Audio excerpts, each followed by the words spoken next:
En la cima de un palacio de cristal en Madrid, un niño vive atrapado entre diagnósticos sombríos y protocolos médicos implacables. Pero todo empieza a cambiar con la llegada de una nueva empleada que ve lo que nadie más ve. Humanidad detrás de la parálisis. Pequeños gestos despiertan grandes verdades y revelaciones impactantes sobre un experimento que involucra poder, lucro y traición familiar. Ahora, un niño olvidado por el sistema necesita luchar por su cuerpo, su historia y su libertad. Si esta historia te interesó, no olvides suscribirte a nuestro canal y decirnos desde qué ciudad nos estás viendo.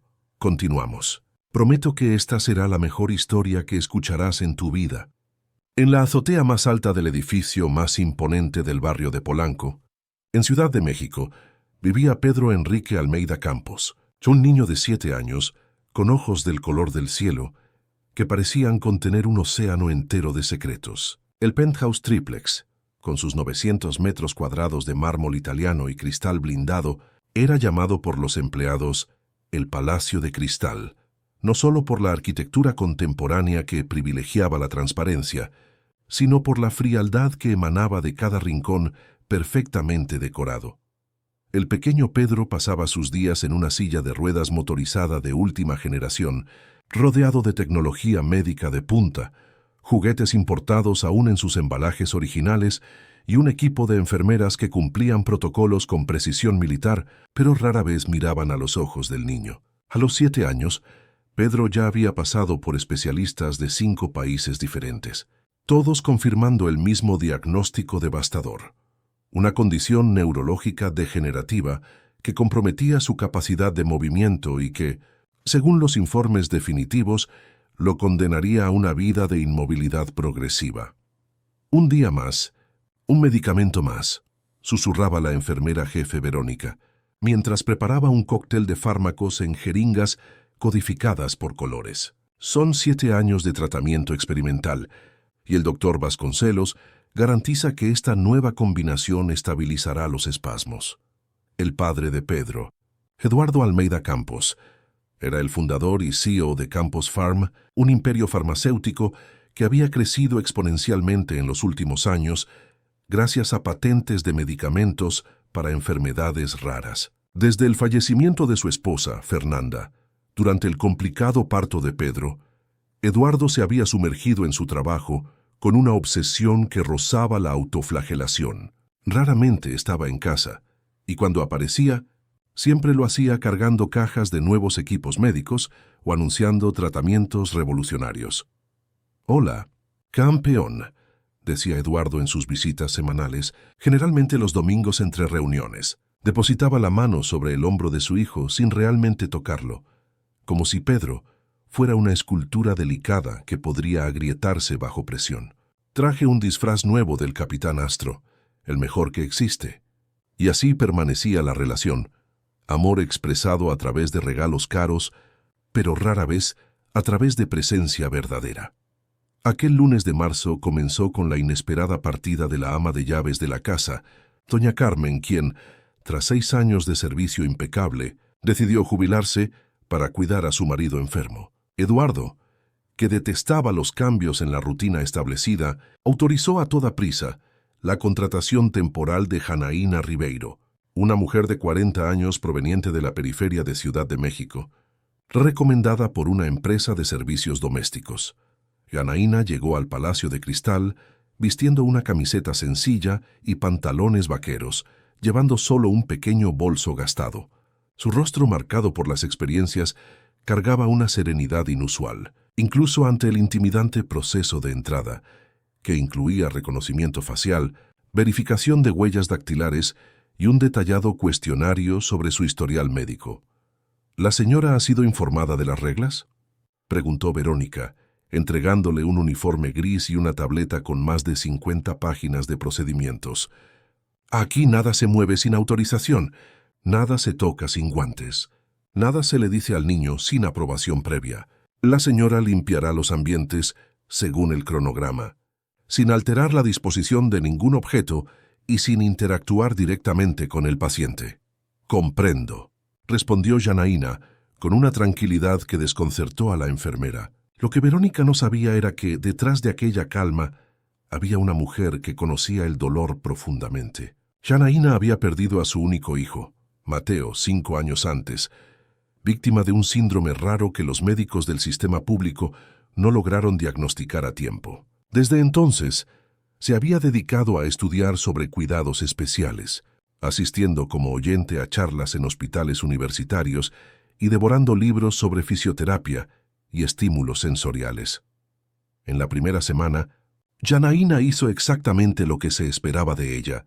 Limpió en silencio, siguió los protocolos al pie de la letra y se mantuvo invisible. Pero a diferencia de los otros empleados, ella observaba. Notó que Pedro nunca recibía luz solar directa, pues las ventanas estaban siempre con persianas parcialmente cerradas. Percibió que a pesar de los innumerables juguetes, ninguno ofrecía un estímulo táctil significativo. Observó que el niño era alimentado con papillas insípidas, aunque no había registro de dificultades de deglución. Y lo más importante, notó que a Pedro no se le miraba realmente. Era atendido, medicado, higienizado, pero no verdaderamente visto. En la segunda semana, durante la limpieza de la habitación principal, Janaína notó que Pedro seguía discretamente sus movimientos. Fingiendo organizar los libros, dejó caer a propósito un pequeño bloc de notas. Se agachó lentamente para recogerlo, y en esa posición, a la altura de los ojos del niño, susurró bajito: «Hola, Pedro, soy Hannah. Me gusta el azul, la lluvia y las historias». «¿Y a ti?». El niño no respondió, pero sus ojos se abrieron ligeramente. Era probablemente la primera vez en años que alguien le hacía una pregunta sencilla, tratándolo como un niño y no como un paciente. En los días siguientes, Janaína creó una rutina sutil. Mientras limpiaba la habitación, dejaba pequeños objetos al alcance del niño: una pluma de color, un pequeño carrito de metal con ruedas que realmente giraban, un prisma que creaba arcoíris cuando la luz lo atravesaba. Nunca forzaba la interacción, solo ofrecía posibilidades. Hasta que una tarde, mientras Verónica y las otras enfermeras asistían a una videoconferencia con el doctor Vasconcelos en otra sala, Janaína colocó en el regazo de Pedro un avión de papel hecho con una página de revista científica. «A mi hijo Mateo le encantaban estos», dijo ella, en un tono tan casual como si estuviera hablando del clima. Él decía que aunque no pudiera volar de verdad, podía imaginar el viento en las alas. Y entonces sucedió. Pedro levantó los ojos y la miró directamente a ella, no a través de ella como hacía con todos. Sus labios se movieron casi imperceptiblemente, y un sonido escapó: «Gracias». Fue solo un susurro, pero para Janaína sonó como un grito de vida en medio del silencio estéril de aquel palacio de cristal donde un niño había sido convertido en un protocolo médico. En ese momento, ella supo que algo más grande que una simple conexión humana había ocurrido. Había esperanza latiendo en las venas del niño que todos trataban como si ya estuviera perdido. Y ella, que ya había conocido el luto más profundo, reconoció en la mirada de Pedro lo mismo que veía en el espejo todas las mañanas: una petición silenciosa para que alguien creyera que los nuevos comienzos eran posibles. Lo que Janaína aún no sabía era que, escondidos en las cajas fuertes digitales de la oficina principal, documentos revelaban una historia muy diferente sobre la condición de Pedro, una verdad que sacudiría no solo el Palacio de Cristal, sino todo el imperio construido por Eduardo Campos. Las 2 semanas siguientes trajeron una revolución silenciosa al Palacio de Cristal, y Janaína comenzó a notar patrones inusuales en el comportamiento de Pedro. Mientras las enfermeras insistían en que el niño tenía episodios espasmódicos involuntarios, ella percibía que los movimientos aumentaban en frecuencia e intensidad siempre que ciertos estímulos estaban presentes. El aroma del limón que ella usaba para limpiar las superficies, la música suave que venía de la pequeña radio que llevaba consigo, o la brisa que entraba cuando ella accidentalmente dejaba la ventana entreabierta por unos minutos. Un detalle en particular llamó su atención. Durante la administración de ciertos medicamentos, especialmente un líquido transparente, que venía en frascos con código azul, Pedro se mostraba notablemente más letárgico. Sus ojos, que habían comenzado a ganar brillo en las interacciones discretas con Janaína, volvían a empañarse como ventanas en un día de niebla. Esto no es sedación terapéutica, es sedación de contención, pensó Janaína, recordando las charlas sobre ética médica que había asistido en el Hospital General de México. La idea la perturbó profundamente, pero necesitaba más evidencias antes de formar una opinión definitiva. En una tarde de miércoles, aprovechando que la enfermera Verónica tuvo que salir para resolver una emergencia con el suministro de oxígeno, Janaína se quedó a cargo de supervisar a Pedro mientras él asistía a una sesión de videoestimulación, documentales sobre animales marinos que, según el protocolo, ayudarían en el mantenimiento de la función visual. Pedro, lo llamó ella suavemente cuando se quedaron solos. ¿Sientes tus pies? El niño no respondió de inmediato, pero sus ojos se desviaron del video de ballenas nadando para encontrarlos de ella. A veces, respondió en un hilo de voz, siento frío en ellos, mucho frío. Janaína sintió su corazón acelerarse. Frío en los pies significaba circulación. Circulación significaba potencial de movimiento. Contrariando todas las reglas, se arrodilló delante de la silla de ruedas y con gentileza tocó el pie derecho de Pedro a través del calcetín. ¿Sientes mi mano aquí? Un asentimiento casi imperceptible. ¿Y si presiono así, te duele? No, susurró. Me hace cosquillas. En los días siguientes, Janaína desarrolló un plan cuidadoso. Mientras ejecutaba sus funciones regulares de limpieza, implementó lo que llamó mentalmente Operación Despertar. Cuando las enfermeras se reunían para el almuerzo o durante los cambios de turno, ella aprovechaba los preciosos minutos para pequeñas intervenciones. Primero, trajo una pelota de diferentes texturas que colocaba en las manos de Pedro, animándolo a sentir las superficies variadas. Luego, introdujo ejercicios de respiración disfrazados como juegos de soplar, usando pequeños molinillos de viento de colores. Por último, comenzó a masajear discretamente los pies y piernas del niño, usando técnicas que había aprendido en un curso gratuito de cuidadores. ¿Mi padre sabe esto?, preguntó Pedro una tarde, mientras Janaína aplicaba compresas tibias en sus pies. Había recelo en su voz, pero también una curiosidad creciente. ¿De qué exactamente?, le devolvió ella cautelosa. Que estoy sintiendo cosas. Ellos dicen que no debo sentir nada. La respuesta golpeó a Janaína como un puñetazo. ¿Quién le dice a un niño que no debe sentir? ¿Quién convence a un ser humano de que su percepción es inválida? En ese momento, su sospecha inicial se transformó en certeza. Algo profundamente erróneo estaba ocurriendo en aquella casa. Pedro, escucha con atención, susurró mirando hacia la puerta para asegurarse de que estaban realmente solos. Tu cuerpo es tuyo, tus sensaciones son reales, y yo creo en ti. Una lágrima solitaria rodó por el rostro del niño, la primera emoción visible que Janaína había presenciado en casi un mes trabajando allí. Mientras tanto, Eduardo Almeida Campos continuaba su rutina frenética entre reuniones de consejo, conferencias internacionales y visitas a laboratorios. En sus raras apariciones en casa, parecía cada vez más distante, perdido en hojas de cálculo e informes hasta altas horas. Janaína notó que apenas miraba a su hijo durante sus visitas protocolares, prefiriendo discutir los tratamientos directamente con el equipo médico.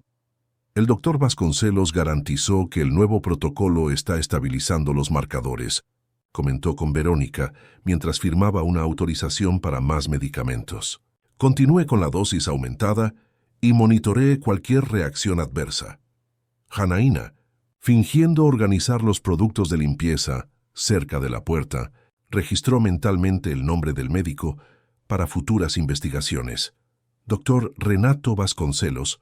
El nombre aparecía con frecuencia en las conversaciones entre Eduardo y el equipo médico, siempre asociado a protocolos experimentales y tratamientos de vanguardia. Por la noche, después de su jornada laboral, Janaína investigaba en su teléfono antiguo todo lo que podía sobre Campos Farm y sus principales investigadores. Descubrió que la empresa había crecido exponencialmente en los últimos 7 años, exactamente desde el nacimiento de Pedro y el fallecimiento de Fernanda Campos. La coincidencia temporal no parecía accidental. Entre los productos de mayor éxito de Campos Farm estaba una línea llamada NeuroKiet, descrita en el sitio web oficial como moduladores neuronales para condiciones degenerativas raras. Los medicamentos prometían control sintomático sin efectos secundarios significativos y eran considerados revolucionarios en el tratamiento de espasticidad y movimientos involuntarios. Una mañana de viernes, mientras limpiaba la oficina principal durante un viaje de Eduardo a Madrid para reuniones con el Ministerio de Salud, Janaína encontró una carpeta olvidada sobre la mesa. Dentro, informes médicos iniciales de Pedro, fechados en sus primeros meses de vida. Para su sorpresa, los documentos describían desarrollo motor dentro de los patrones esperados y reflejos normales en miembros superiores e inferiores. Intrigada con la contradicción, fotografió discretamente las páginas con su celular. Continuando con la limpieza de la oficina, encontró una laptop abierta y desbloqueada, una rara falla de seguridad del siempre meticuloso Eduardo. Movida por una intuición cada vez más fuerte, se arriesgó a verificar los correos electrónicos recientes. Entre los cientos de mensajes corporativos, un intercambio específico entre Eduardo y el Dr. Vasconcelos llamó su atención. El asunto era Protocolo Especial PH, las iniciales de Pedro Enrique. Necesitamos aumentar la dosis del inhibidor muscular. Los últimos exámenes mostraron actividad anormal en las fibras de las piernas. Usted sabe lo que esto significa para el estudio longitudinal. La respuesta de Eduardo era breve y perturbadora. Haga lo necesario. Nadie puede cuestionar el diagnóstico original a estas alturas. Janaína sintió un escalofrío recorrer su espalda. ¿Qué estudio longitudinal era ese que involucraba la salud de un niño? ¿Por qué el diagnóstico no podía ser cuestionado? Las piezas comenzaban a encajar, formando un rompecabezas macabro. Aquella misma tarde, mientras ayudaba a Pedro en su sesión de terapia visual, Janaína decidió hacer una prueba simple. Aprovechando un momento en que estaban solos, trajo un carrito de control remoto que había comprado con su propio salario. Pedro, intenta presionar este botón cuando cuente hasta 3, pidió, colocando el pequeño control en la mano derecha del niño. 1, 2, 3. El dedo índice de Pedro se movió lentamente, presionando el botón rojo. El carrito avanzó unos centímetros por el suelo pulido. ¿Yo hice eso?, preguntó Pedro con los ojos muy abiertos de asombro. Sí, tú lo hiciste, confirmó Janaína conteniendo la emoción que amenazaba con desbordarse. Y puedes hacer mucho más. Durante las semanas siguientes, intensificó las sesiones secretas, siempre en los momentos de ausencia de las enfermeras o del padre. Los progresos eran lentos pero innegables. Pedro lograba ahora mover los dedos de las manos con más precisión, sentir diferencias de temperatura en los pies y, en una conquista particularmente emocionante, flexionar ligeramente los dedos de los pies cuando era estimulado. Hannah, llamó Pedro una tarde lluviosa, usando el apodo que solo él utilizaba. ¿Por qué mi padre cree que no puedo mejorar? La pregunta simple cargaba el peso de años de negligencia disfrazada de cuidado excesivo. Janaína dudó, eligiendo cuidadosamente sus palabras. A veces las personas creen tanto en una idea que les resulta difícil ver más allá de ella, respondió finalmente. Pero vamos a mostrarle lo que es posible, un pequeño paso a la vez. Aquella noche, mientras organizaba sus descubrimientos y planeaba los próximos pasos, Janaína tomó una decisión que podría costarle su empleo y mucho más. Necesitaba llevar a Pedro a un especialista independiente, a alguien sin vínculos con Campos Farm o el Dr. Vasconcelos, alguien que pudiera evaluar al niño con ojos libres de prejuicios e intereses. El desafío sería enorme. La seguridad de la mansión era rigurosa, las enfermeras vigilantes, y el riesgo de ser descubierta antes de reunir evidencias concluyentes era alto. Pero al recordar la mirada de Pedro cuando el carrito se movió bajo su mando, aquella chispa de autodescubrimiento y poder personal, ella supo que no había vuelta atrás. Mientras tanto, en el laboratorio central de Campos Farm, Eduardo Almeida Campos, observaba a través de una pared de cristal a varios pacientes en estados similares al de su hijo. Todos formaban parte de lo que los documentos internos llamaban Proyecto Quiesencia, un estudio sobre control neurológico a largo plazo que había transformado la empresa en líder mundial en el tratamiento de trastornos motores. Los resultados del grupo de control son prometedores.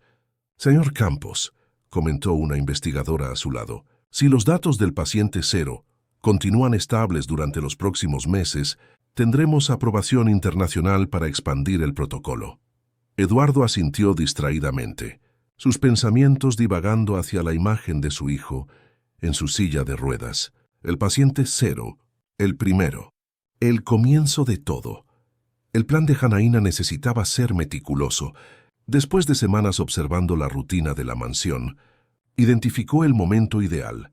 Todos los miércoles, Verónica y el equipo de enfermería participaban en una videoconferencia con el Dr. Vasconcelos para discutir los avances del protocolo.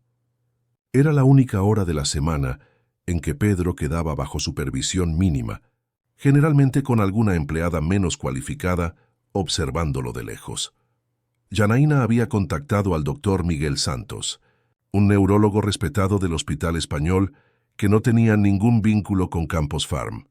Para no levantar sospechas, explicó la situación de forma genérica, mencionando solo su preocupación por un niño que podría estar siendo medicado incorrectamente.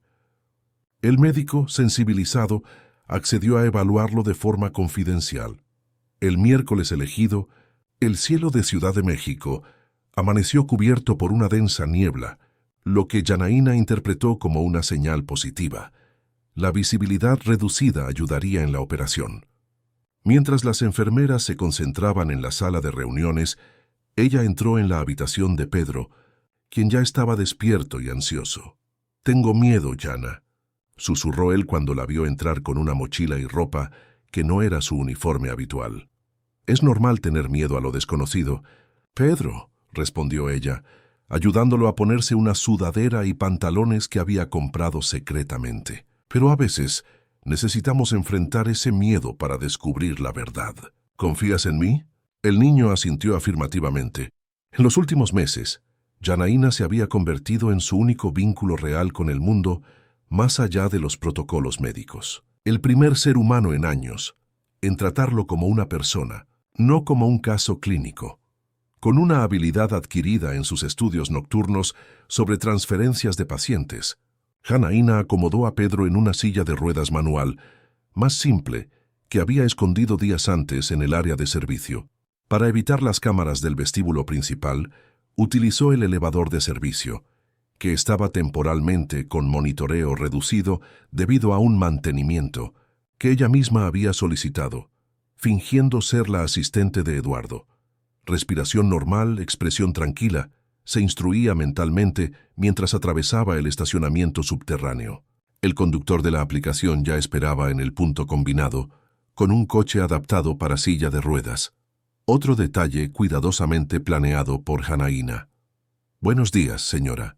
«¿Este es su sobrino?», preguntó el conductor educadamente. «Sí, tenemos consulta en el Hospital Español», respondió ella con naturalidad estudiada, mientras ayudaba a acomodar a Pedro en el vehículo. Durante el trayecto de 20 minutos por el tráfico de Ciudad de México, Pedro observaba la ciudad por la ventana con ojos maravillados. Era la primera vez en años que salía de la mansión para algo más allá de consultas controladas en los laboratorios de Campos Farm. «Mira, Jana, ese edificio parece tocar el cielo», exclamó señalando un rascacielos que cortaba la niebla matinal. Janaína sonrió, sintiendo una mezcla de alegría por el descubrimiento genuino del niño y aprensión por el riesgo que estaban corriendo. Si se equivocaba en sus sospechas, podría ser acusada de secuestro. Si estaba en lo cierto, bueno, estaría exponiendo algo potencialmente mucho mayor y más peligroso que su empleo como limpiadora.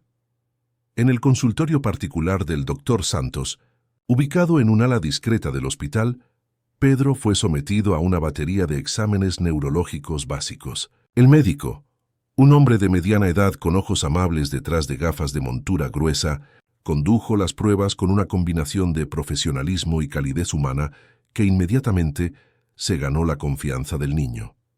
¿Puedes sentir esto, Pedro?, la preguntaba, tocando diferentes puntos de los pies y piernas del niño con instrumentos específicos. Para sorpresa de todos, incluido el propio Pedro, las respuestas eran consistentemente positivas.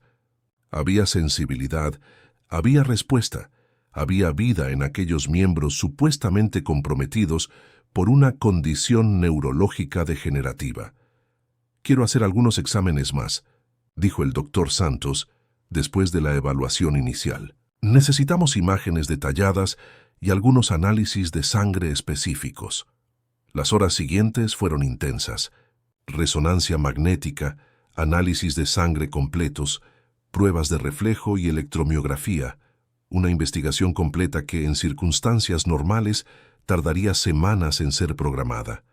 El doctor Santos, intrigado por el caso y alarmado con las implicaciones éticas de lo que Janaína había compartido, movilizó a colegas de confianza para priorizar los procedimientos.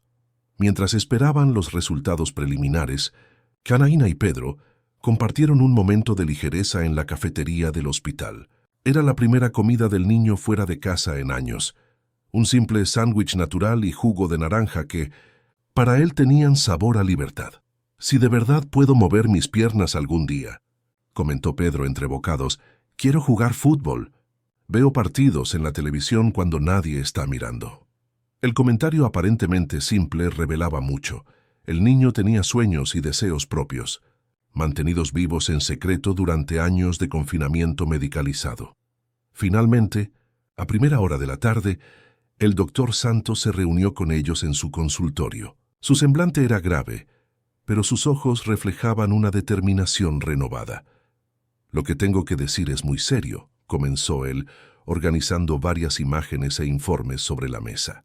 «Pedro no presenta ninguna señal de lesión medular o degeneración neurológica congénita. La resonancia muestra una médula espinal estructuralmente íntegra.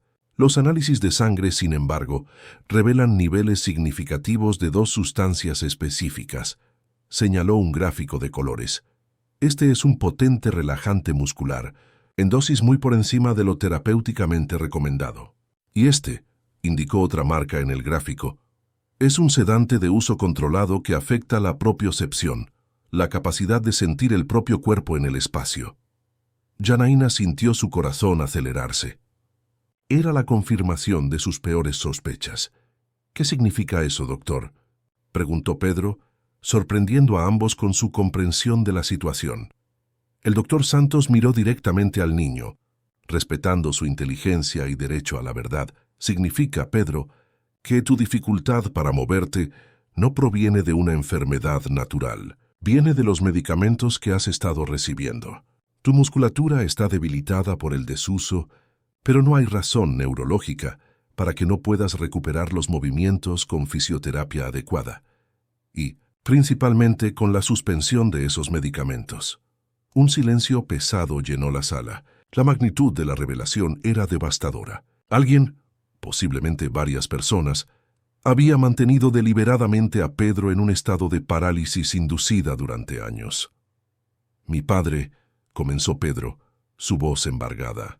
«¿Él sabe esto?». Era la pregunta más difícil, aquella que ningún adulto en la sala quería responder precipitadamente. «Todavía no tenemos toda la información, Pedro», respondió Janaína cuidadosamente.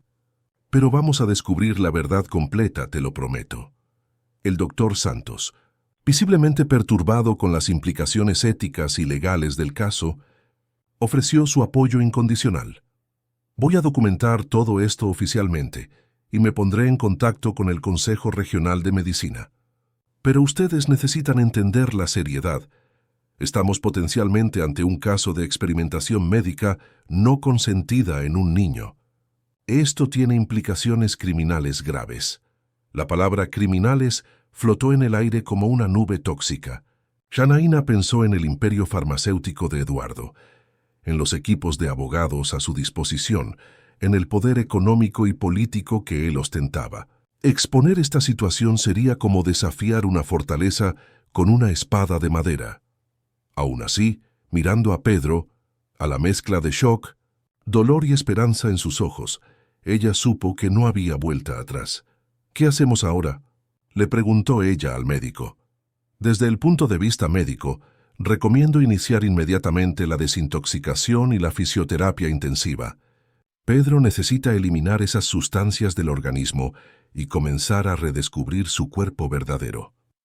Hizo una pausa, ponderando sus siguientes palabras. Desde el punto de vista legal y ético, necesitarán pruebas irrefutables, fotografías de medicamentos, registros de dosificaciones, documentos internos que comprueben el protocolo de administración deliberada. Sin eso, será la palabra de ustedes contra la de una corporación multimillonaria.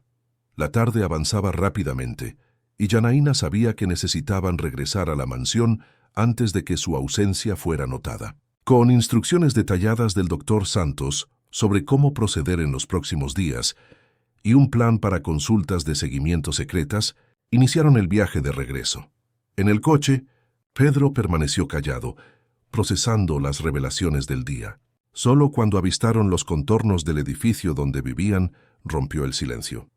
«Hannah, si lo que dijo el doctor es verdad, ¿por qué me harían esto?». La pregunta, en su simplicidad infantil, contenía toda la heldad de la situación. ¿Cómo explicarle a un niño que podría haber sido usado como conejillo de indias en un experimento científico por aquellos que deberían protegerlo?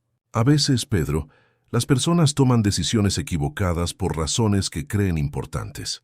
Tal vez tu padre creyó que estaba haciendo lo mejor, siguiendo las orientaciones médicas que recibió. Era una respuesta diplomática, pero Janaína ya no podía creer plenamente en ella. Los correos electrónicos que había visto, la precisión de los protocolos, la consistencia de la administración medicamentosa, todo sugería un plan deliberado, no un malentendido médico. De vuelta en la mansión, lograron regresar a la habitación de Pedro sin ser notados, beneficiándose del intervalo entre la reunión del equipo médico y el cambio de turno de las enfermeras. Janaína ayudó al niño a regresar a su rutina aparente, prometiendo que continuarían su trabajo secreto con aún más determinación. Aquella noche, después de su jornada oficial, Janaína no fue a casa. Usando la excusa de un trabajo extra de organización autorizado por Eduardo, quien estaba de viaje a Ginebra para una conferencia farmacéutica, ella permaneció en la mansión e inició una búsqueda sistemática de evidencias.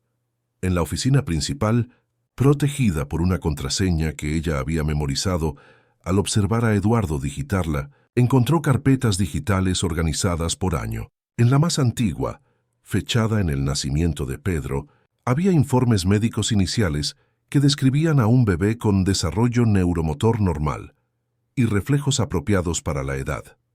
Solo 3 meses después, los informes comenzaban a mencionar episodios de rigidez y sospecha de compromiso medular. Coincidentemente, este era el mismo periodo en que Campos Pharm había iniciado investigaciones con una nueva clase de moduladores neuromusculares. En un archivo especialmente protegido, encontró lo que parecía ser el inicio de todo, un documento titulado Proyecto Quiescencia Fase 1.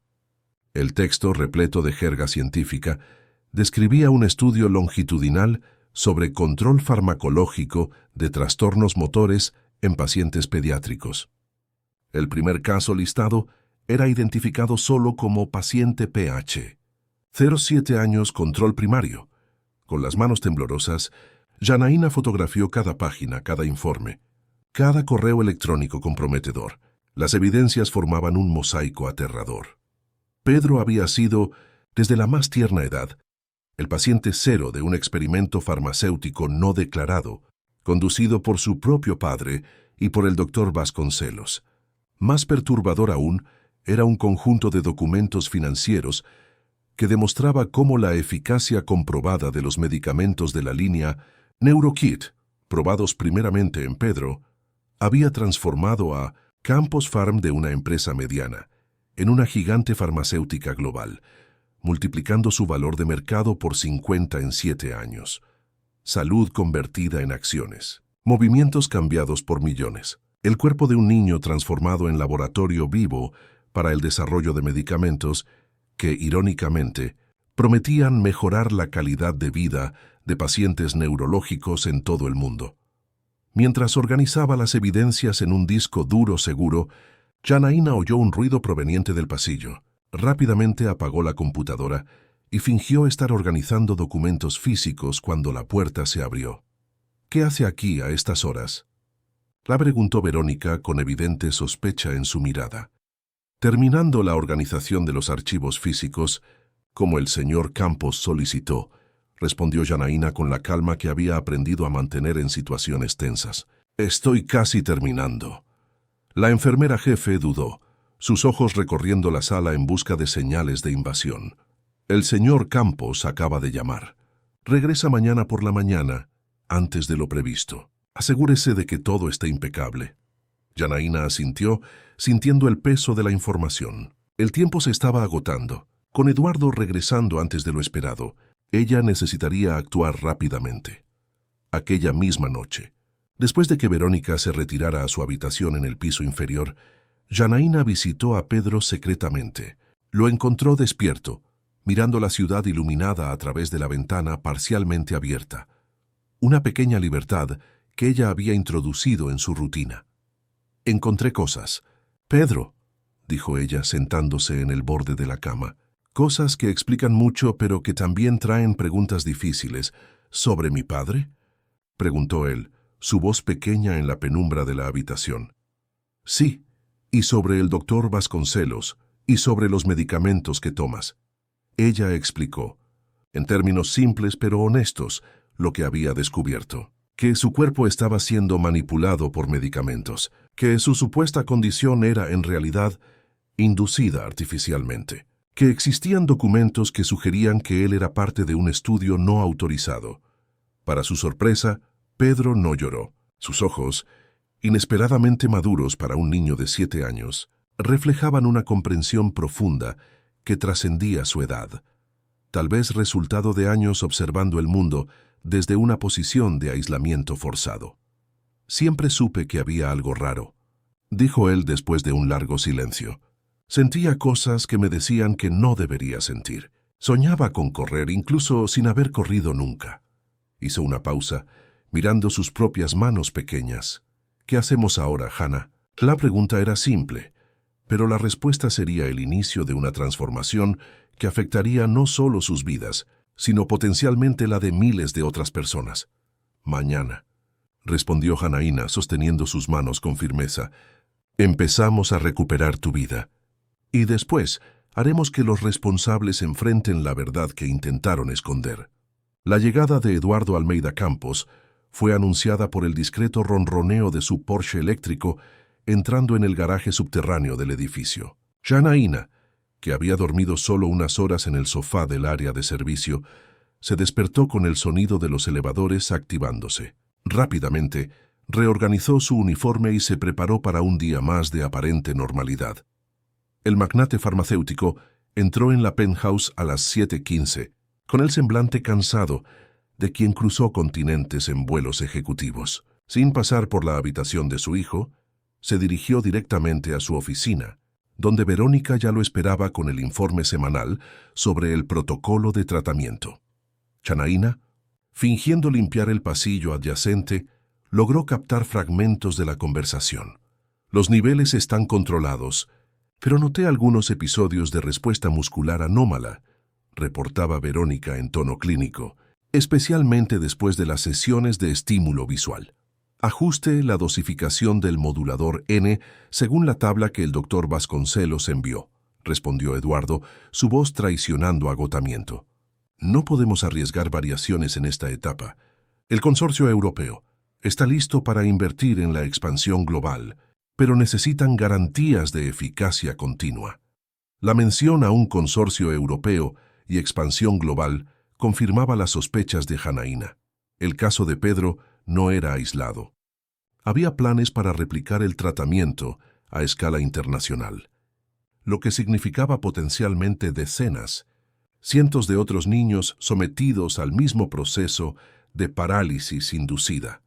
Durante la mañana, mantuvo su rutina aparentemente normal, pero cada movimiento Era parte de un plan meticulosamente elaborado. En coordinación silenciosa con el doctor Santos, había preparado un dossier completo. Exámenes médicos independientes, fotografías de los medicamentos con análisis laboratoriales, copias de documentos internos de Campos Farm y, lo más importante, registros de las mejoras físicas de Pedro cuando determinadas sustancias eran reducidas o eliminadas. El momento crucial vendría después del almuerzo, cuando Eduardo tradicionalmente pasaba algunos minutos con su hijo antes de regresar a la oficina para videoconferencias internacionales. Janaína sabía que necesitaba actuar en esta pequeña ventana de tiempo. A las 13:30, como estaba previsto, Eduardo entró en la habitación de Pedro.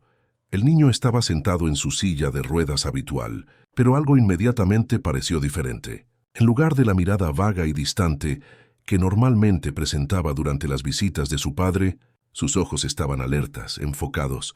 «Hola, campeón», dijo Eduardo con la formalidad de siempre, depositando una caja envuelta sobre la mesa auxiliar. «Traje algo de Ginebra para ti. Un reloj que proyecta constelaciones en el techo». Pedro no respondió inmediatamente, observando a su padre con una intensidad nueva. Finalmente, con la voz firme que Janaína venía ayudándolo a recuperar, preguntó: «Papá, ¿por qué tomo medicinas que me impiden mover las piernas?». La pregunta directa e inesperada golpeó a Eduardo como una descarga eléctrica. Su rostro palideció visiblemente, y por un momento fugaz, algo parecido al pánico cruzó sus ojos. «¿Quién te dijo eso?», tartamudeó recuperándose rápidamente. «Tus medicamentos son para tratar tu condición, Pedro. Lo sabes desde siempre». «¿Qué condición exactamente?».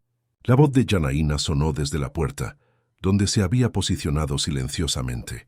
En sus manos una carpeta de documentos. Eduardo se giró bruscamente, la sorpresa rápidamente reemplazada por irritación. «¿Qué significa esto? Usted no tiene permiso para estar aquí durante mis visitas particulares».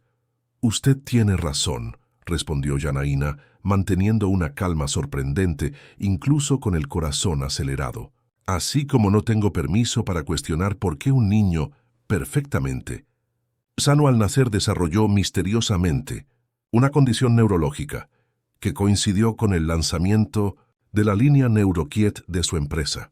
Un silencio pesado cayó sobre la habitación. Pedro miraba de Janaína a su padre, sus ojos revelando una comprensión mucho más allá de sus 7 años. «No sé de qué está hablando», respondió Eduardo finalmente, su voz controlada pero tensa. «Y sugiero que se marche inmediatamente, antes de que llame a seguridad por invasión de privacidad y difamación».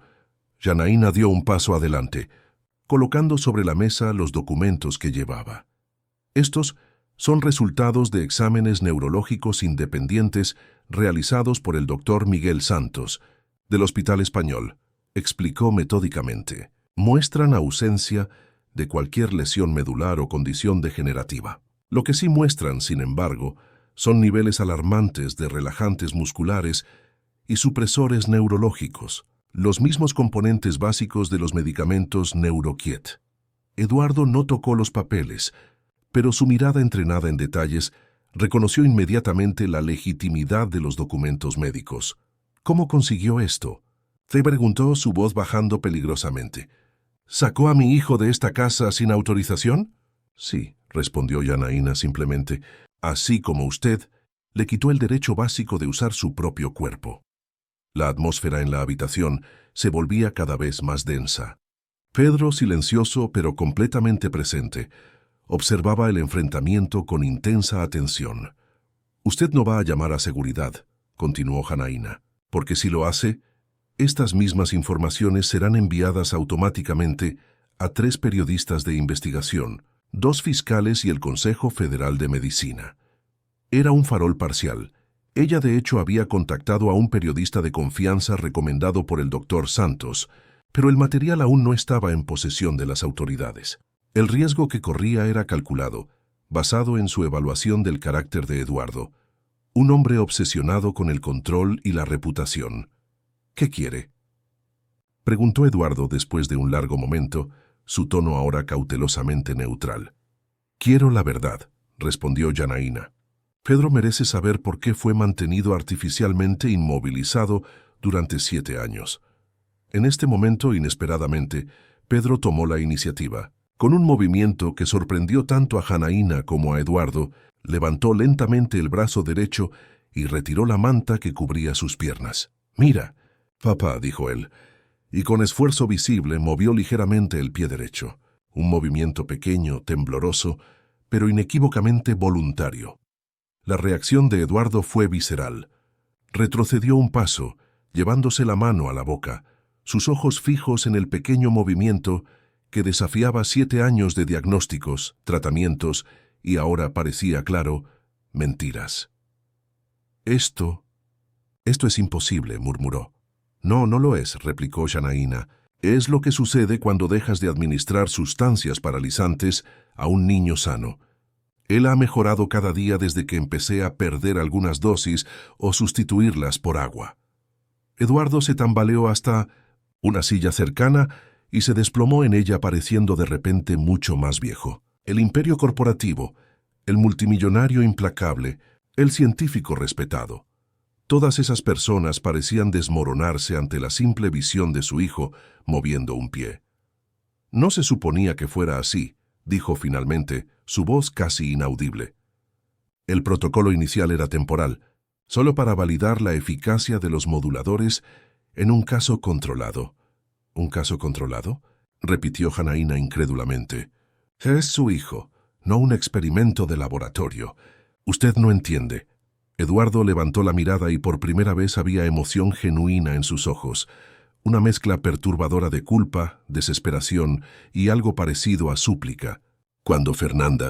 Cuando ella nos dejó durante el parto, quedé devastado. Pedro era todo lo que me quedaba, pero cada vez que lo miraba, solo veía la ausencia de ella». Se pasó la mano por el rostro, como si intentara borrar un recuerdo. El doctor Vasconcelos había desarrollado un compuesto prometedor para el control neuromotor.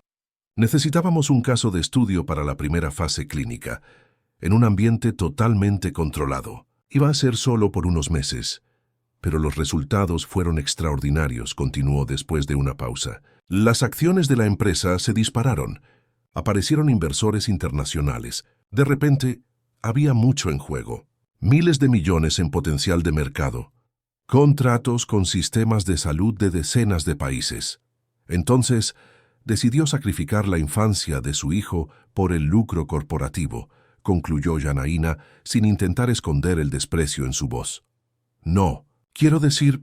Eduardo dudó claramente luchando con su propia narrativa interna. El doctor Vasconcelos garantizó que no habría efectos permanentes, que tan pronto como el estudio longitudinal estuviera concluido, podríamos iniciar el destete medicamentoso y la fisioterapia de recuperación. «¿Cuándo sería eso?», intervino Pedro, su voz pequeña pero firme. «¿Cuándo podría empezar a andar?». La pregunta directa del niño pareció afectar a Eduardo más profundamente que todas las acusaciones de Janaína. Miró a su hijo, realmente lo miró, posiblemente por primera vez en años, y vio no a un paciente, no a un caso de estudio, sino a un niño privado de los placeres más básicos de la infancia. «Yo no lo sé», admitió finalmente. «El protocolo inicial era de 5 años, luego lo extendimos a 10, con la expansión de los ensayos clínicos internacionales. El plan actual proyecta la conclusión de los estudios en 7 años más», completó Janaína, refiriéndose a los documentos que había encontrado. «Cuando Pedro tendría 14 años, habiendo perdido toda su infancia y el inicio de la adolescencia, inmovilizado innecesariamente». Eduardo no contradijo el número. Su silencio fue confesión suficiente. «Hay otros, ¿verdad?», preguntó Janaína siguiendo su intuición. «Otros niños como Pedro». El empresario dudó, pero finalmente asintió casi imperceptiblemente. Fase 2 del estudio. 20 pacientes en 3 países, seleccionados entre casos de diagnósticos neurológicos inconclusos. Janaína sintió un escalofrío recorrer su espalda. La magnitud de lo que estaba descubriendo superaba sus peores sospechas. «Esto tiene que parar», declaró firmemente. «Hoy, ahora. Usted no entiende lo que está pidiendo», respondió Eduardo recuperando parte de su postura empresarial. «Estamos hablando de contratos multimillonarios, acciones en bolsa, empleos de miles de personas. Si esto sale a la luz de la forma en que usted sugiere, el impacto será la verdad, interrumpió Janaína. Y justicia para Pedro y para cualquier otro niño sometido a este protocolo. Un silencio pesado llenó la habitación. El enfrentamiento había llegado a un punto muerto delicado. Eduardo, claramente afectado pero aún calculando posibilidades. Janaína determinada pero consciente de los riesgos. Y Pedro, observando a los adultos decidir su futuro con una mezcla de esperanza y aprensión. Fue el propio Pedro quien rompió el silencio, con una pregunta que penetró todas las capas de justificaciones y explicaciones. «Papá, ¿me quieres?». La pregunta, en su devastadora simplicidad, golpeó a Eduardo como ningún argumento científico o amenaza legal podría. Sus ojos se llenaron de lágrimas, probablemente las primeras en 7 años. «Sí», respondió su voz quebrándose. «Pero hice todo mal, Pedro, todo completamente mal». Aquel momento marcó un cambio sutil pero fundamental. El padre finalmente vio al hijo, no como extensión de un experimento, no como recuerdo doloroso de Fernanda, sino como una persona completa que había sido profundamente perjudicada por sus decisiones. «¿Qué sucede ahora?», preguntó Eduardo derrotado. «Primero, todas las medicaciones de Pedro serán suspendidas inmediatamente», respondió Janaína con firmeza. «El doctor Santos ya preparó un protocolo de desintoxicación segura y fisioterapia intensiva». Eduardo asintió, sin argumentar. «Segundo, usted usará su poder como CEO para interrumpir inmediatamente todos los ensayos similares en otros niños, en cualquier lugar del mundo, e iniciará protocolos de recuperación para todos los afectados». Otro asentimiento afirmativo, más excitante esta vez. «Tercero», continuó Janaína, abriendo un documento específico, «usted necesita entender la extensión del daño causado, no solo a Pedro, sino a la confianza pública, a la integridad científica y a la propia empresa». Ella mostró reportajes iniciales que periodistas de investigación ya habían comenzado a producir, basados en denuncias anónimas de ex-empleados de Campos Farm. No mencionaban a Pedro específicamente, pero planteaban serias cuestiones sobre la metodología de los ensayos clínicos de la línea NeuroKiet. «Esto va más allá de nosotros 3 en esta sala», explicó Janaína. «Ya existen investigaciones en curso. Usted puede intentar silenciar todo, usar su poder y dinero para acallar denuncias, o puede hacer lo correcto, asumir la responsabilidad y enfocarse en reparar el daño». Eduardo miró largamente a Pedro, luego a las evidencias esparcidas sobre la mesa, finalmente a sus propias manos, manos que habían firmado órdenes, aprobado protocolos, construido un imperio sobre el sufrimiento de su propio hijo. «¿Cómo pude dejar que esto sucediera?», murmuró más para sí mismo que para los demás presentes. «Es la pregunta que usted deberá responder públicamente», respondió Janaína. «Pero antes de eso, necesita responderle a su hijo». Eduardo se levantó lentamente y, por primera vez en años, se arrodilló ante la silla de ruedas de Pedro. Sus ojos estaban al mismo nivel ahora, padre e hijo, sin protocolos ni medicamentos entre ellos. «Pedro», comenzó su voz temblorosa pero firme, «cometí errores terribles. Permití que cosas inaceptables te sucedieran, porque estaba perdido en mi propio dolor y ambición. No espero que me perdones ahora, tal vez nunca. Pero prometo que, a partir de hoy, dedicaré mi vida a arreglar lo que sea posible». El niño estudió el rostro de su padre por un largo momento, con la sabiduría prematura de quien vivió confinado entre adultos y sus complejas motivaciones. «Quiero andar, papá», dijo simplemente. «Quiero sentir el sol. Quiero tener amigos. Quiero ser normal». «Tendrás todo eso», prometió Eduardo, lágrimas ahora corriendo libremente por su rostro. «Y más, mucho más». Aquella tarde se inició una transformación que ninguno de los presentes podría prever completamente. Eduardo canceló todas las reuniones y por primera vez en 7 años se quedó en la mansión por más de unas pocas horas. Con Janaína como testigo y mediadora, padre e hijo comenzaron a reconstruir una relación que apenas había existido. Mientras tanto, En la oficina principal de Campos Farm se enviaban correos electrónicos urgentes a laboratorios en 3 continentes, ordenando la suspensión inmediata del protocolo Quiesencia y la revisión de todos los casos asociados.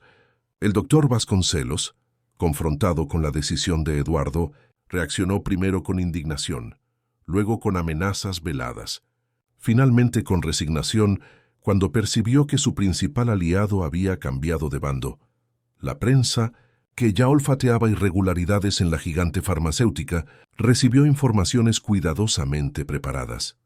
Campos Farm anunciaba una revisión ética completa de sus protocolos de investigación, citando preocupaciones internas sobre metodologías de ensayos clínicos.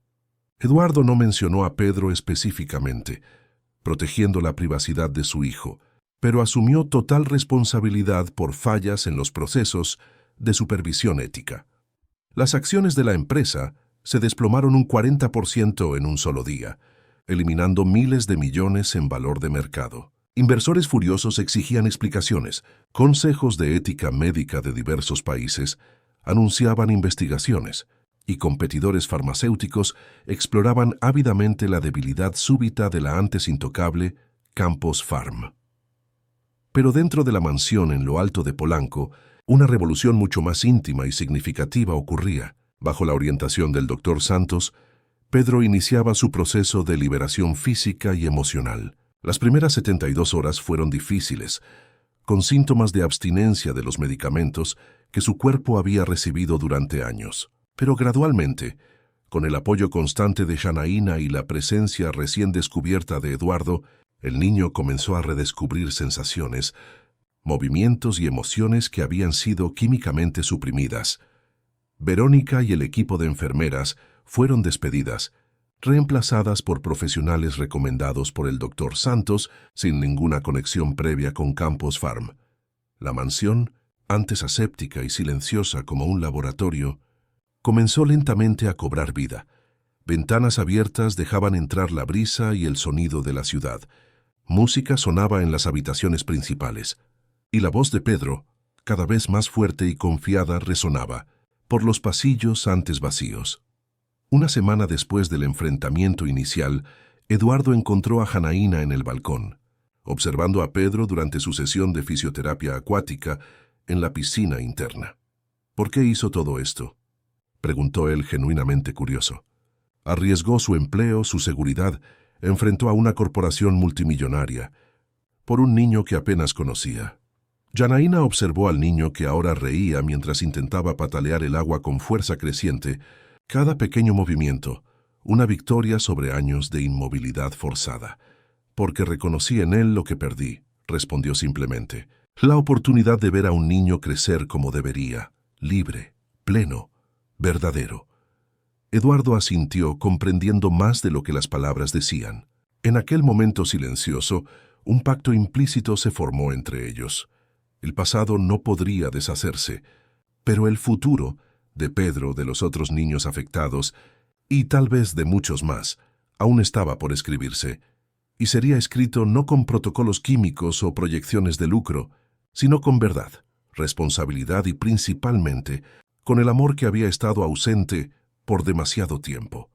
Un año después del enfrentamiento que transformó para siempre el destino de la familia Almeida Campos, la antigua mansión de Polanco ya no existía más, al menos no como el estéril palacio de cristal que antes albergaba protocolos médicos en lugar de afectos.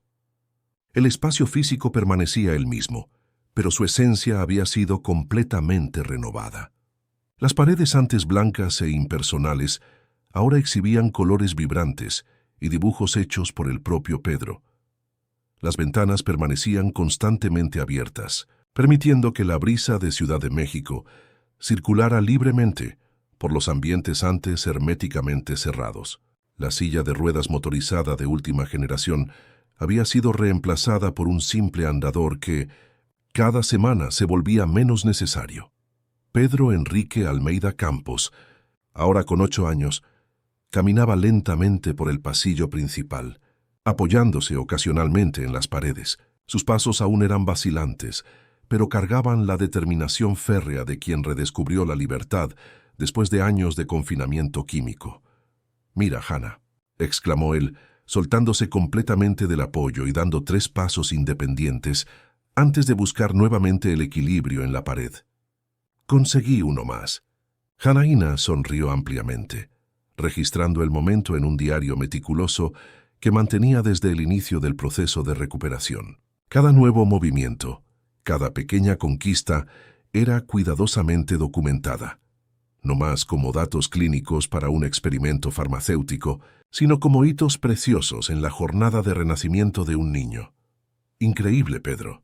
3 pasos más que ayer», celebró ella, anotando la fecha y la hora de la conquista. «El doctor Santos estará orgulloso cuando venga mañana».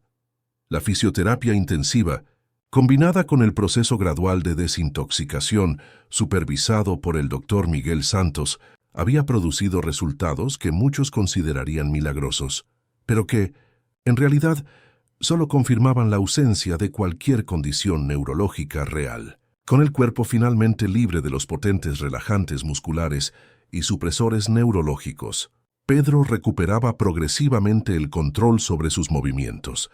Naturalmente, 7 años de inmovilidad inducida habían causado atrofia muscular significativa y retrasos en el desarrollo motor. Los primeros meses fueron de progresos lentos y frecuentemente dolorosos, con sesiones diarias de fisioterapia que muchas veces terminaban en lágrimas de frustración. Pero con cada pequeña victoria, el primer movimiento voluntario de los dedos de los pies, el primer momento de equilibrio sentado sin apoyo, el primer paso asistido, la confianza del niño crecía exponencialmente. Eduardo entró en la sala, cargando una pila de documentos. Su semblante había cambiado drásticamente en el último año. Las ojeras de adicto al trabajo dieron paso a un rostro más descansado, aunque marcado por líneas de preocupación diferentes, no más sobre acciones en bolsa, sino sobre las consecuencias de sus elecciones pasadas y los desafíos de la reconstrucción. «Pedro, ¿supe que tenemos un nuevo récord hoy?», preguntó colocando los papeles sobre la mesa y abriendo los brazos. El niño sonrió y con cuidado calculado dio 3 pasos vacilantes más hasta alcanzar el abrazo de su padre. Un año atrás, tal gesto de afecto físico sería impensable entre ellos. 3 pasos solo, papá. El doctor Santos dijo que el mes que viene podemos empezar a practicar en la piscina sin el chaleco. Eduardo levantó a su hijo en brazos, otro gesto que antes nunca ocurriría, y giró suavemente. «Eso merece una celebración. ¿Qué te parece si vamos al parque el fin de semana? Podemos llevar pan para los patos en el lago». La mención al parque iluminó el rostro de Pedro. Después de años confinado dentro de la mansión, cada salida al mundo exterior era una aventura preciosa, un redescubrimiento constante. Observando la escena, Janaína sintió aquel ya familiar nudo en el pecho, una mezcla de alegría por la transformación y tristeza por los años perdidos. Su papel había cambiado significativamente. De limpiadora contratada temporalmente a figura central en la recuperación de Pedro y, sorprendentemente, en la redención de Eduardo. El imperio farmacéutico Campos Farm había pasado por una transformación tan profunda como la mansión de su fundador. La exposición parcial del proyecto Quiescencia, cuidadosamente gestionada para proteger la identidad de Pedro y de los otros niños involucrados, desencadenó un terremoto en el sector. Eduardo, en un movimiento que conmocionó al mercado y a los accionistas, asumió públicamente graves fallos éticos en los protocolos de investigación de la empresa. Despidió inmediatamente al doctor Vasconcelos y a todo el equipo de investigación asociado, inició una auditoría ética independiente en todos los estudios clínicos en curso y estableció un fondo multimillonario para identificar y apoyar a cualquier paciente potencialmente afectado por prácticas cuestionables. Las acciones de la empresa se desplomaron inicialmente, pero la transparencia inusual en el sector farmacéutico, donde los problemas éticos frecuentemente se resuelven con acuerdos confidenciales y admisiones mínimas de responsabilidad, comenzó gradualmente a reconstruir la confianza del público y, sorprendentemente, de ciertos inversores a largo plazo. Las nuevas directrices del Comité de Ética fueron aprobadas unánimemente, comentó Eduardo, mostrando los documentos que había traído. A partir de ahora, todo protocolo de investigación de Campos Farm tendrá supervisión externa independiente, con representantes de asociaciones de pacientes en el consejo. ¿Y los otros niños?, preguntó Janaína refiriéndose a los otros participantes del estudio que habían sido localizados en los últimos meses. 19 de los 20 ya están en programas de recuperación similares al de Pedro. Establecimos centros especializados en Ciudad de México, Buenos Aires y Lisboa. La última familia aún está resistente, temen represalias legales y exposición mediática. Eduardo suspiró profundamente. La extensión de los daños causados por el proyecto Quiesencia continuaba revelándose capa tras capa. Además de los 20 niños directamente involucrados en la fase 2, investigaciones internas habían descubierto decenas de casos en los que diagnósticos neurológicos habían sido optimizados para justificar el uso de los medicamentos de la línea NeuroKiet, con potencial compromiso de la movilidad de los pacientes. ¿Cómo van las negociaciones con el Ministerio Público?, preguntó Janaína, manteniendo la voz baja para que Pedro, ahora distraído con un libro interactivo, no oyera. Complejas, respondió Eduardo honestamente. Estamos colaborando completamente, proporcionando toda la documentación solicitada. El acuerdo propuesto incluye la financiación vitalicia de los tratamientos de todos los niños afectados y una multa sustancial, pero evita penas restrictivas que impedirían la reestructuración ética de la empresa. Hizo una pausa, mirando a su hijo con una mezcla de culpa y determinación que se había convertido en su expresión característica. Es poco comparado con el daño causado, pero es el camino que permite hacer más bien de aquí en adelante. Si la empresa simplemente quiebra o es desmembrada, perdemos la capacidad de identificar y ayudar a todos los afectados. Janaína asintió, comprendiendo la lógica pragmática. El último año había sido una educación intensiva para ella en el complejo equilibrio entre justicia, reparación y consecuencias prácticas. Lo que comenzó como una simple cuestión moral, un niño siendo medicado indebidamente, se reveló como un laberinto ético, legal y social de proporciones inesperadas. ¿Y el instituto?, preguntó cambiando a un tema más positivo. El rostro de Eduardo se iluminó visiblemente. El Instituto Nuevo Despertar, establecido con recursos personales de él e instalado en un amplio terreno en la zona poniente de Ciudad de México, se había convertido en su proyecto de redención personal. Las obras del ala pediátrica están casi concluidas. El primer grupo de profesionales ya está en formación. Si todo sale bien, comenzamos atenciones en 3 meses. El instituto había sido concebido como un centro especializado en diagnóstico y tratamiento de condiciones neurológicas infantiles, con particular énfasis en casos de error diagnóstico o iatrogenia, daños causados por los propios tratamientos médicos. Además de atención médica multidisciplinaria, ofrecería soporte jurídico para familias en disputas con planes de salud o farmacéuticas e investigación transparente y éticamente supervisada sobre terapias no medicamentosas para trastornos neurológicos. ¿Y usted aceptó el cargo?, preguntó Eduardo con una leve sonrisa. Janaína dudó. La propuesta para que asumiera la dirección de relaciones con pacientes del instituto había sido hecha hacía semanas, pero ella aún consideraba cuidadosamente el cambio radical de carrera. Todavía estoy pensando, respondió honestamente. Es una gran responsabilidad. Nadie entiende mejor que usted lo que esas familias necesitan, insistió Eduardo suavemente. Usted vio lo que otros no vieron, cuestionó lo que otros aceptaron, luchó cuando otros se resignaron. Era verdad y Janaína lo sabía. Su experiencia personal con el fallecimiento de su hijo Mateo, por falta de diagnóstico adecuado en el sistema público, combinada con el intenso año, acompañando la recuperación de Pedro y conociendo a otras familias en situaciones similares, le había dado una perspectiva única, un pie en el mundo de los pacientes y otro en el universo médico-científico que había aprendido a navegar. Daré mi respuesta final la semana que viene, prometió. Después de la primera evaluación semestral de Pedro, la mención a la evaluación trajo nuevamente el foco al verdadero centro de toda aquella transformación. En pocos días, Pedro pasaría por una batería completa de exámenes para documentar oficialmente su progreso, no más para alimentar datos de investigación farmacéutica, sino para celebrar su recuperación y ajustar los próximos pasos de la rehabilitación.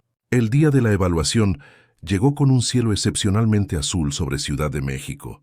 Uno de esos días raros en que la contaminación parece dar una tregua a la metrópolis. Pedro estaba animado, no aprensivo como sería de esperar de alguien a punto de enfrentar horas de pruebas médicas. Para él, cada examen era una oportunidad de probar su progreso, de confirmar que el cuerpo que le había sido devuelto seguía respondiendo cada vez mejor. En el Instituto de Rehabilitación del Hospital Español, donde el doctor Santos había organizado la evaluación con un equipo multidisciplinario, Pedro demostró logros que impresionaron incluso a los especialistas más experimentados. Sustentación de peso en las piernas por periodos cada vez más largos, movimientos coordinados de prensión fina, que permitían actividades como dibujar y construir pequeñas estructuras con bloques, equilibrio sentado perfecto y capacidad de permanecer de pie con apoyo mínimo por hasta 15 minutos. Marcha asistida por distancias de hasta 30 metros sin necesidad de pausa. Los resultados son notables, concluyó el doctor Santos en la reunión final con Eduardo y Janaína, mientras Pedro participaba en una actividad lúdica en la sala adyacente, especialmente considerando la extensión de la atrofia muscular que presentaba al inicio del proceso. La plasticidad neuronal infantil es realmente extraordinaria. ¿Y en cuanto al futuro?, preguntó Eduardo, la pregunta que siempre rondaba en su pensamiento. ¿Podrá tener una vida normal? El médico sonrió de forma reconfortante.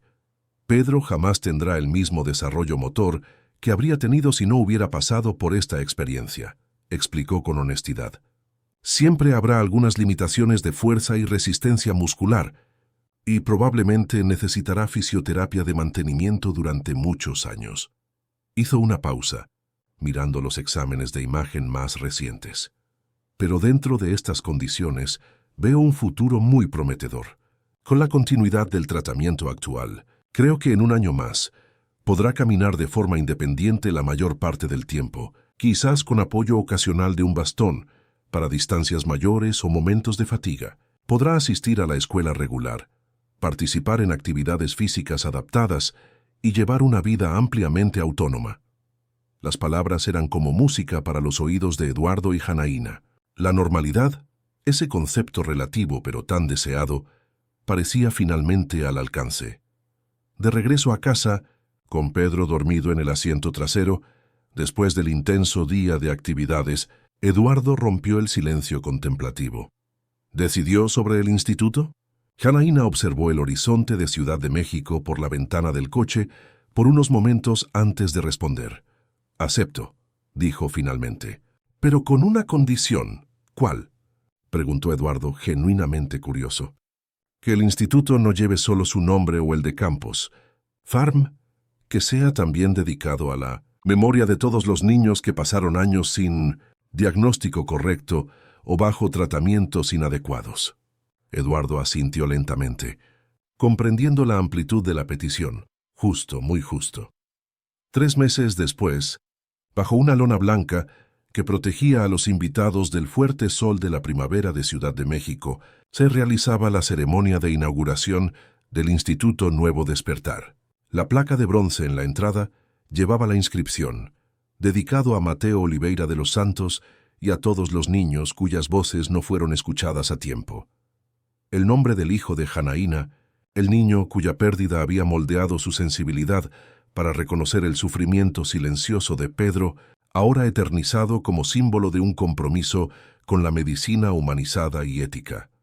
La ceremonia reunía a un grupo diverso, familias de los niños afectados por el proyecto Quiesencia, médicos comprometidos con la reforma de las prácticas de investigación clínica, representantes del Ministerio Público, responsables de los acuerdos legales, periodistas que habían ayudado a exponer las prácticas cuestionables e incluso algunos ex ejecutivos de Campos Farm que habían elegido colaborar con las investigaciones.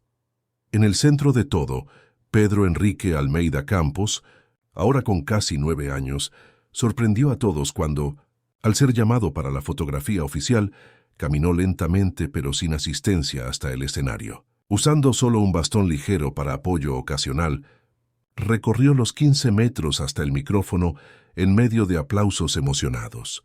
«Mi nombre es Pedro», comenzó él, con la voz clara de un niño que redescubría no solo su cuerpo, sino su identidad. «Hasta hace un año, yo no sabía que podía andar. No sabía que podía sentir el suelo bajo mis pies o el viento en mi cara. No sabía que podía elegir a dónde ir». Hizo una pausa, mirando a Janaína y Eduardo que lo observaban con orgullo y ojos húmedos. «Aprendí que nuestra fuerza no siempre viene de medicinas o máquinas. A veces viene de personas que creen en nosotros cuando ni nosotros mismos creemos. Personas que nos ven cuando otros solo ven problemas». Su pequeña mano apretó más firmemente el bastón, pero su postura permaneció erguida, confiada.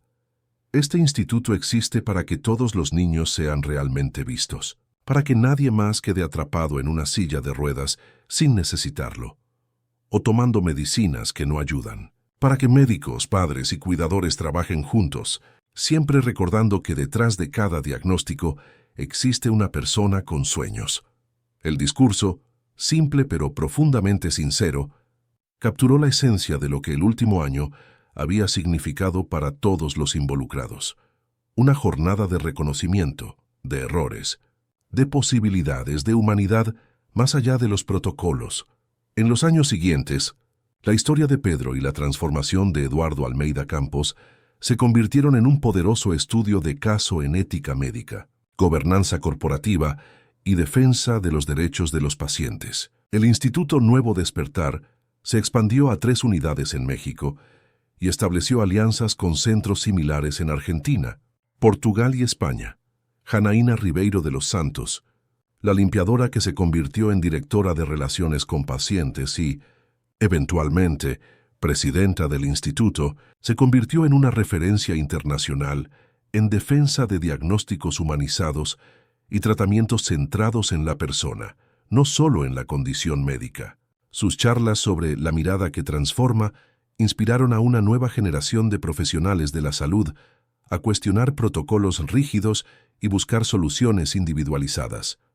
Campos Farm, bajo un liderazgo reestructurado, después del alejamiento voluntario de Eduardo de la gestión directa, se transformó en un ejemplo improbable de transparencia en el sector farmacéutico. El escándalo que podría haber destruido la empresa se convirtió irónicamente en la fundación de una nueva cultura corporativa que priorizaba la supervisión ética externa y la participación de representantes de pacientes en todas las fases de desarrollo de medicamentos. ¿Y Pedro? A los 15 años, caminaba con solo una ligera asimetría en la marcha, participaba en el equipo de natación adaptada de su escuela, mantenía excelentes calificaciones y comenzaba a demostrar interés por la neurociencia y la rehabilitación, áreas que, comprensiblemente, habían moldeado su infancia de maneras inesperadas.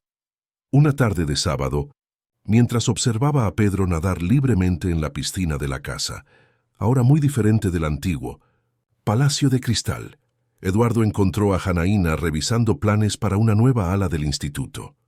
«A veces todavía me pregunto si merezco todo esto», confesó él, observando al hijo que podría haber perdido. La oportunidad de verlo crecer así, libre, de reconstruir algo positivo después de todo lo que causé. Janaína cerró la carpeta de documentos y observó al adolescente en la piscina por un momento. «No se trata de merecer», respondió finalmente. «Se trata de elegir a ser diferente cuando percibimos nuestros errores, de usar el privilegio de la segunda oportunidad no solo para nosotros, sino para transformar la vida de otros». Sus ojos se encontraron brevemente, 2 personas unidas por una jornada improbable que había comenzado con un niño inmovilizado y una empleada temporal, y culminado en la liberación no solo de un cuerpo, sino de todo un sistema que permitía abusos similares. Ustedes dos», Llamó Pedro desde la piscina, interrumpiendo el momento. «Vengan a nadar también. El agua está perfecta». Eduardo y Janaína intercambiaron sonrisas cómplices antes de levantarse. Él, Alexei, magnate farmacéutico, que había redescubierto su humanidad. Ella, la exlimpiadora que había redirigido su dolor hacia la transformación colectiva. Juntos, se dirigieron a la piscina para unirse al adolescente que les había enseñado, de la forma más inesperada posible, que ningún diagnóstico es definitivo cuando se tiene el coraje de cuestionar lo establecido y la esperanza para imaginar un camino diferente. El sol de Ciudad de México lanzaba reflejos dorados en el agua, creando momentáneamente la ilusión de un palacio, no más de cristal frío y aislamiento, sino de agua viva y movimiento constante. Un símbolo perfecto de la jornada que habían recorrido, de la rigidez a la fluidez, del protocolo a la vida auténtica, del diagnóstico definitivo a la posibilidad infinita. Fin de la historia, queridos oyentes. Esperamos que la historia de Pedro, Eduardo y Janaína haya tocado sus corazones. Para continuar esta jornada de narrativas inspiradoras sobre nuevos comienzos, superación y segundas oportunidades, hemos preparado una selección especial de historias igualmente emocionantes. Encuéntrenlas haciendo clic en el botón a la izquierda. Si esta historia de transformación resonó en ustedes, no dejen de suscribirse a nuestro canal y darle un me gusta a este video. Diariamente, traemos historias únicas que exploran las complejidades de la vida y las posibilidades de un nuevo comienzo. Cuéntenos en los comentarios si ya han presenciado o vivido una jornada de recuperación que parecía imposible. Estamos ansiosos por conocer sus propias historias de superación.